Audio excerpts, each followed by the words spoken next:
जब भगवान हस्तिनापुर आए श्री कृष्ण दुर्योधन के यहाँ शांति का प्रस्ताव लेकर के 5 गांव दे दो पांडवों को, तब भगवान का दर्शन करने बड़ी दूर दूर से लोग आए।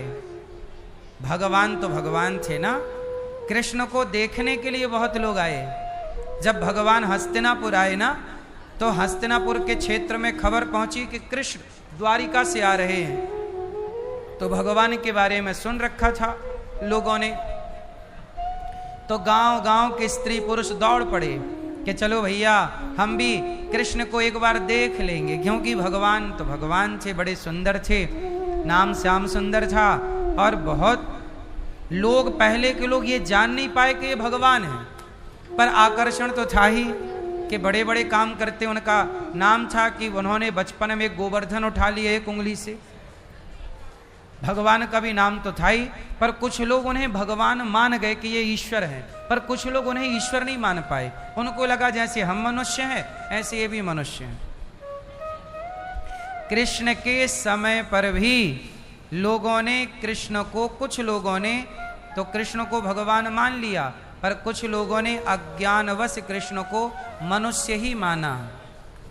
जैसे उनमें शकुनी, दुर्योधन थोड़ी कृष्ण को भगवान मानता था। दुर्योधन कृष्ण को क्या मानता था? बोलो, मनुष्य, हमारी तुम्हारी तरह, सामान्य। तो गांव के लोग आए भगवान का दर्शन करने, बड़ी भीड़ लगी। भगवान रथ पर आए थे हस्तिनापुर, तो जब आए तो सबका अभिनंदन वंदन करते रहे। सब लोग भगवान की तरफ, कोई पुष्प फेंक रहा, कोई हाथ जोड़ के कृष्ण कन्हैया लाल की जय कर रहा। उसी भीड़ में विदुरानी विदुर जी से बोली, सुनो जी कन्हैया आने वाले हैं। अच्छा, उस समय विदुर और विदुरानी को दुर्योधन ने अपने राजमहलों से निकाल रखा था। विदुर जी का अब हस्तिनापुर में प्रवेश निषेध था कि आप हस्तिनापुर में प्रवेश नहीं कर सकते, जबकि दुर्योधन के सगे चाचा हैं। दुर्योधन के सगे कौन है? ये चाचा विदुर जी, सगे चाचा। लेकिन इसने, दुर्योधन ने, इतना दुष्ट है ये बालक कि इसने अपने चाचा को घर से निकाल दिया, और चाची को, चाची मतलब विदुरानी, चाचा चाची को निकाल दिया। चलो, क्यों निकाल दिया? क्योंकि विदुर जी दुर्योधन को समझाया करते कि बेटा तू जिस रास्ते पर चल रहा है वो गलत है। समझाते विदुर जी कि दुर्योधन तू जिस दोस्ती यारी में पड़ गया है वो गलत है। तू अपने भाइयों से लड़ाई मोल ले रहा है, अपने भाइयों से लड़के क्या पाएगा? तू अपनी भाभी के कपड़े उतार के क्या पाएगा? बहुत विरोध किया विदुर जी ने दुर्योधन का। जब दुर्योधन का विरोध उसके सगे चाचा ने किया, उसके गलत काम का, तो दुर्योधन ने क्या किया? विदुर जी से कह दिया, सुनो चाचा, अब एक पल तुम यहां मत रहना, हट जाओ यहां से, चलो। निकाल दिया महलों से। और तब निकाला जब सामने धृतराष्ट्र बैठे रहे। धृतराष्ट्र कौन है? विदुर जी के बड़े भैया, बड़े भाई बैठे हैं सामने, राजा धृतराष्ट्र, और छोटे भाई का हो रहा है अपमान। क्या धृतराष्ट्र को बोलना नहीं चाहिए कि दुर्योधन तू चाचा से ऐसे क्यों बोल रहा है? चाचा सही कह रहे हैं, तेरे भले के लिए कह रहे हैं, सुधर जा। पर विदुर जी को ही निकाल दिया। आज यही तो स्थिति है, अच्छे लोगों को निकाल बाहर कर दिया जाता है और बुरे लोगों की फौज हो जाती है इकट्ठी। दुर्योधन ने अपने चाटुकार लोगों को पास में रख लिया, और जो उसका आईना था, दर्पण था, उसे बाहर कर दिया। आज के लड़कों की भी हालत यही है जो उस समय के दुर्योधन की हालत थी। आज का भी चाचा समझाए, माँ बाप समझाएं, तो आज के बच्चे कहाँ सुनते हैं। आज के लड़का लड़कियों ने अपनी एक दोस्ती यारी की टीम अलग बना रखी है कि हम इनकी सुनेंगे और चाचा की, ताऊ की, माँ की, बाप की, गुरु की, किसी की नहीं सुनेंगे। जैसे दुर्योधन किसी की सुनता ही नहीं था, एक नंबर का नालायक, किसी की नहीं सुनता, ना चाचा की सुनता, ना पितामह की सुनता, ना गुरु द्रोणाचार्य की सुनता। सबने समझाया इसको कि तू पांडवों की संपत्ति ना हड़प, तू गलत कर रहा है, तू गलत ना कर। एक ना सुना। जब जुआ का खेल हुआ तब भी कुछ लोगों ने विरोध किया, पितामह ने विरोध किया, गुरु द्रोणाचार्य ने बोला ये गलत है, जुआ ना खेलो, पर ना सुना। क्यों नहीं सुना? क्योंकि धृतराष्ट्र दुर्योधन के सपोर्ट में थे, और धृतराष्ट्र है राजा। जब राजा ही सपोर्ट में है तो बाकी लोग कर क्या सकते हैं।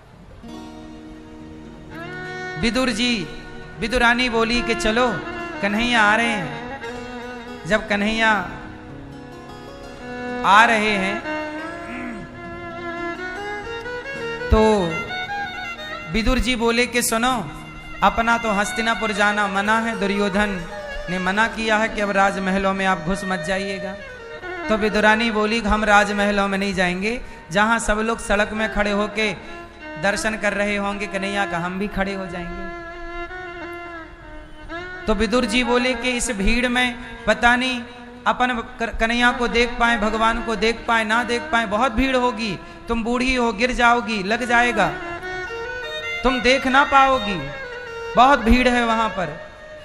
तब विदुरानी बोली सुनो, मैं नहीं देख पाऊंगी तो क्या हुआ, चलो ना एक बार, कम से कम कन्हैया तो हमें देख लेंगे। हम नहीं देख पाएंगे कोई बात नहीं, वो तो हमें देख लेंगे। और चली विदुरानी, विदुर जी चले, दोनों बुढ़ा बुढ़ी थे, बूढ़े हो गए थे लगभग। विदुरानी चले, चल के उस भीड़ में भीड़ का हिस्सा बन के खड़े हैं। कन्हैया का तभी रथ आया, जय जयकार की गूंज हुई, द्वारिकाधीश की जय, कृष्ण कन्हैया लाल की जय, खूब जयकारा। अब विदुरानी वहां एक पत्थर पड़ा था, उस पत्थर के ऊपर खड़ी हो गई, क्योंकि भीड़ में पीछे रह गई ना, शरीर बूढ़ा है, कोई धक्का मारे तो गिर जाए। तो एक पत्थर के ऊपर खड़ी हुई, और विदुर जी बस ये चाह रहे हैं कि चलो तुम देख लो कृष्ण को बस। तभी भगवान का रथ गुजरा, और भगवान की नजर दूर खड़ी उस विदुरानी पर पड़ गई, और भगवान ने सारे से कहा काकी जी राम राम, लौट के आएंगे आपके घर। अब विदुरानी को तो इशारा समझ में आ गया, अब विदुरानी तो प्रसन्न हो गई। इतने में रथ चला गया, पल भर की बात थी। अब चलता हुआ रथ, इतने में कितना टाइम मिलेगा, कितना इशारा हुआ होगा। अब विदुरानी खुश, विदुर जी बोले क्या हुआ? बोले कन्हैया ने इशारे में कहा है कि वापस आएंगे। विदुर जी बोले क्या तुम इशारा समझ रही हो? अरे वो सबको हाथ हिला रहे थे, अभिवादन कर रहे थे, सबके लिए था वो, तुमने क्या समझ लिया तुम्हारे घर आएंगे?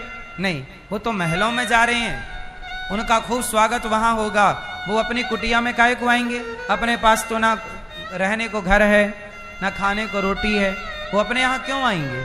काकी जी बोली नहीं, हमें कहा है कि आऊंगा वापसी में, लौटती में।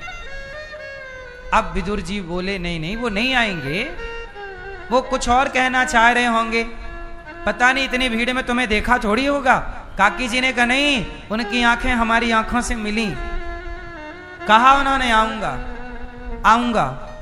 विदुर जी को लगा कि चलो बुढ़ापे में कुछ का कुछ समझता है आदमी, तो विदुर जी को लगा ऐसे ही है। विदुरानी ने कहा नहीं आएंगे वो, चलो जल्दी अब घर चलते हैं। अब विदुरानी बड़ी प्रसन्नता से घर गई, तुरंत झाड़ू उठाई, पूरे कुटिया को साफ किया, दूर तक गाय का गोबर लिया और आंगन को लीपा, और सब तैयारियां चालू। विदुर जी से कहा एक काम करो, आप बाजार से ना जाओ, कुछ सामान ले आओ, कुछ मिठाई ले आओ, कुछ काजू बादाम ले आओ, कुछ खाद्य पदार्थ ले आओ, क्योंकि अपने यहाँ कुछ नहीं है, जल्दी आना। अब विदुर जी उसकी तसल्ली के लिए, विदुर जी को पता था आएंगे तो है नहीं, पर ये कह रही है तो चलो बाजार से ले आते हैं थोड़ा काजू बादाम, थोड़ा मक्खन मिश्री, मिठाई। विदुर जी गए, भाई आपके घर कोई मेहमान आता है तो मिठाई विठाई की व्यवस्था करते हो कि नहीं? ऐसे विदुर जी पैसा लेके चले गए थोड़ा बहुत। बाजार से कुछ सामान ले आएंगे। अब विदुरानी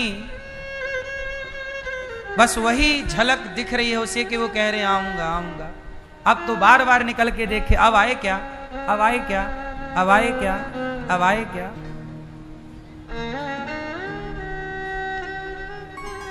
कोई नजर नहीं आया। विदुरानी को लगा शायद सही कह रहे हैं पति देवता कि वो कुछ और कहना चाहते थे, मैंने कुछ और ही समझ लिया। मैंने समझ लिया कि वो आएंगे, पर कोई बात नहीं, आएंगे तो इंतजार है। अब विदुरानी आंगन को गाय के गोबर से लीपकर एक चटाई ढूंढने लगी कि मेरे पास एक चटाई तक नहीं है, आएंगे कन्हैया तो बिठाऊंगी कहां। तो केले का पत्ता तोड़ के ले आई। केले का पत्ता बड़ा होता है ना, बोले पत्ता बिछा दूंगी। सोचिए विदुरानी की स्थिति ऐसी थी कि जब उसके घर में भगवान पहुंचे तो बिछाने को चटाई नहीं थी, दरी नहीं थी, चादर नहीं था। कैसे वो गुजारा करते रहे होंगे। लेकिन उस परिस्थिति में भी भगवान का चिंतन कैसे किया कि जगत के पालनहार घर पहुंच रहे हैं। विदुरानी ने जंगल की थोड़ी भतुआ लगा था, भतुआ उखाड़ा और साग बघार दी। बघार क्या दिया, पानी में डाल दिया और पकाने लग गई कि कन्हैया आएंगे कुछ मांगेंगे तो क्या खिलाऊंगी। तो साग सूखी, ना उसमें नमक ना मिर्ची ना मसाला, साग उबाल के खाती थी। वो साग पकाने लग गई। अब फिर इंतजार है, अब आए क्या, अब आए क्या। और यहां भगवान द्वारिकाधीश दुर्योधन के यहां से 56 भोग परोसा दुर्योधन ने। कन्हैया माता गांधारी ने आपके लिए बनाया है, आप ग्रहण करो। 56 भोग, सोने की थाली दुर्योधन के घर, सोने की कटोरी में कृष्ण को खीर परोसा, मेवा मिष्ठान परोसे, रसमलाई परोसी और नाना प्रकार के व्यंजन परोसे। पर भगवान ने कहा दुर्योधन भूख नहीं है। कहा कन्हैया माता श्री ने बनाया है आपके लिए। कोई बात नहीं दुर्योधन, पर हम आपके घर भोजन नहीं कर सकते। क्यों? भगवान ने कहा दुर्योधन आपके भोजन में अभिमान की दुर्गंध है, आपके भोजन में अभिमान की दुर्गंध है, हम आपके घर नहीं खाएंगे। तो दुर्योधन बोला कहां खाओगे? बोले तुम्हारे चाचा के यहां, विदुर जी के यहां, हमारा निमंत्रण है। दुर्योधन हंसा, चाचा के घर जाओगे, वहां कुछ ना मिलेगा खाने को, वहां कुछ नहीं है। हमने तो उन्हें नगर से निकाल दिया है, उनका राशन पानी बंद कर दिया है, कुछ नहीं उनके यहां, आप क्या खाओगे? भगवान बोले दुर्योधन जो विदुर जी खिला देंगे, विदुरानी खिला देंगी, हम वो खा लेंगे।